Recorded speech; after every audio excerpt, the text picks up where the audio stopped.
Evelyne Delia, l'une des visages les plus connus et appréciés de la télévision française, a construit une longue et fructueuse carrière dans la météo. Présentatrice météo pour TF1 pendant plus de 3 décennies, elle s'est distinguée non seulement par son professionnalisme mais aussi par sa personnalité amicale, accessible et son charme. Cependant, malgré sa vie professionnelle publique, Evelyne a toujours gardé secret les détails de sa vie privée, notamment sur sa vie amoureuse et son mariage. Son image à la télévision a toujours été un mélange de sérieux et de chaleur, mais en personne, peu de gens connaissent les véritables histoires qui se cachent derrière les projecteurs. Cependant, à un certain moment, elle a décidé de révéler une vérité importante sur sa vie personnelle qu'elle avait gardée secrète pendant si longtemps. Evelyne Delia, après 2 ans de relations secrètes, a avoué avoir épousé son compagnon. Cette histoire d'amour a surpris de nombreux fans et collègues, mais en même temps les a rendus extrêmement heureux car elle a trouvé un compagnon dans la vie.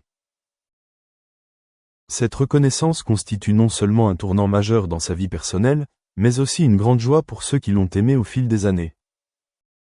Pendant de nombreuses années, Evelyne Delia a gardé sa vie privée et a rarement partagé des informations sur son partenaire. Bien que le public et les médias aient soulevé des questions et des doutes sur sa relation, Evelyne a toujours refusé avec tact de partager des informations personnelles. Cela a rendu les gens encore plus curieux et les spéculations ont continué à apparaître, mais elle est restée silencieuse.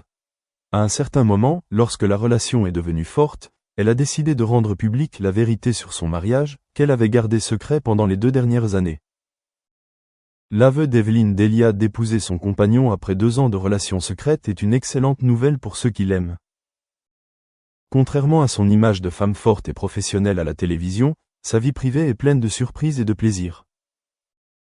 Son aveu de mariage n'était pas seulement un partage intéressant, mais aussi une façon pour elle de prouver que même dans une vie aussi chargée, elle peut toujours trouver le véritable amour. L'histoire de son mariage a rendu de nombreux fans émus et heureux. Car dans un monde où les histoires d'amour des célébrités sont souvent envahies et scrutées, Evelyne a su préserver son intimité pendant si longtemps. C'était une décision courageuse et très admirable. Même si elle ne partage pas grand-chose sur son partenaire, Evelyne Delia a déclaré que son mariage était construit sur une base d'amour, de respect et d'engagement. Après de nombreuses années de travail et de dévouement à sa carrière télévisuelle, elle a trouvé un partenaire de vie qui est prêt à l'accompagner et à partager chaque instant de sa vie avec elle. Cette relation n'est pas seulement une histoire d'amour romantique, mais aussi une question d'empathie, de compréhension et de partage l'un avec l'autre. Evelyne a toujours affirmé que l'amour dans sa vie de couple n'était pas seulement une émotion passionnée mais aussi une compréhension et un respect. S'adressant au public, elle a déclaré que son mariage était le résultat d'un processus de compréhension minutieux et non d'une décision hâtive. Se marier après 2 ans de relations secrètes était son choix pour protéger leur amour et leur vie privée, loin des regards inutiles du public et des médias. Elle admet que ce soit dans le travail ou dans sa vie personnelle, elle est toujours confrontée à des défis. Cependant, dans sa vie conjugale, elle a trouvé le soutien et les encouragements de son conjoint, ce qui l'a aidé à surmonter toutes les difficultés et à continuer à maintenir une carrière réussie à la télévision. Lorsqu'Evelyne Delia a décidé de rendre publique sa relation et d'admettre qu'elle se mariait, sa famille et ses amis étaient ravis et la soutenaient. Même si elle ne partage pas grand-chose sur son partenaire, sa famille a été une grande source d'encouragement tout au long de sa vie. Les membres de la famille ont tous apprécié sa décision, car ils ont compris que garder sa vie privée était un choix qu'Evelyne avait fait pour protéger son amour et sa famille. Ses amis étaient également heureux d'apprendre cette nouvelle. Ils croient qu'elle a enfin trouvé le bonheur en amour, quelque chose qu'elle mérite après des années de travail acharné et de dévouement à sa carrière à la télévision. Pour eux, Evelyne avait toujours été forte, mais partager sa vie amoureuse leur faisait sentir qu'elle était vraiment une femme émotive et très aimable. Après de nombreuses années à travailler dans l'industrie de la télévision, Evelyne Delia a enfin trouvé le véritable amour et est entrée dans une vie de couple heureuse. Leur relation n'est pas seulement fondée sur l'amour mais aussi sur le soutien mutuel en toutes circonstances. Cela a rendu non seulement sa famille mais aussi le public très heureux, car elle a finalement pu trouver le bonheur dans l'amour et la famille après de nombreuses années de dévouement à sa carrière. L'histoire d'amour d'Evelyne Delia témoigne du fait que le véritable amour ne dépend ni du temps ni de la célébrité. Sa relation a prouvé que, même en tant que célébrité, garder sa vie privée et ne se révéler au public que lorsque l'on est vraiment prêt est une décision très respectable. Ce mariage lui a non seulement apporté du bonheur, mais a également été une grande source d'encouragement pour ses fans. En fin de compte, l'aveu d'Evelyn Delia de son mariage après 2 ans de relations secrètes n'est pas seulement un simple partage mais aussi un témoignage d'amour, de patience et de respect dans une relation. Elle a trouvé un partenaire de vie qui est prêt à l'accompagner tout au long de sa vie, ce qui est une chose très précieuse dans le monde des célébrités.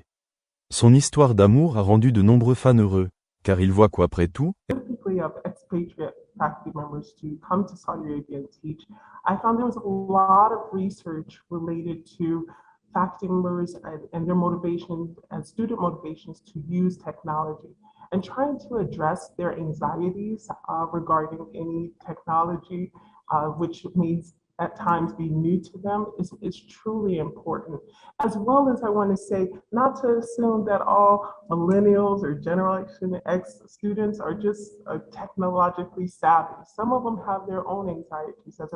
As I can share with you that every term that I teach, sometimes there's a few students, no, they're not necessarily friends with their computers or they're not necessarily social media savvy. So very small student population might have that, the majority are.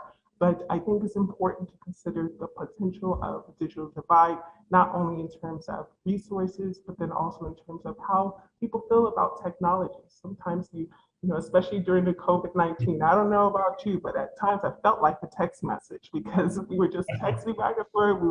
We were on our computers and at some point in time, it felt like you're part of it. And so you just want to get away from the screen sometimes. And so I think it's very important to holistically balance when we're talking about technology. How many hours are we staring at the screen? We went from having all these guidelines from the psychological field in terms of how much time we should stare at the screen, and now how many hours. Just think about it. How many hours have you stared at the screen today? So with that, there's a lot of advantages, but then there's also some disadvantages, and we still have to make sure we include the human touch.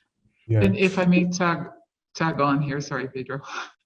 I think it's important that we have faculty buy-in, and which I think it ties in with what Pedro and Tahira were both saying, is that the training is extremely important. And I can say here at Prince Sultan University, between the Teaching and Learning Center and the e-learning center, we do spend a lot of time, invest a lot of time in providing training sessions for our faculty and our students about any of the tech tools that are out there.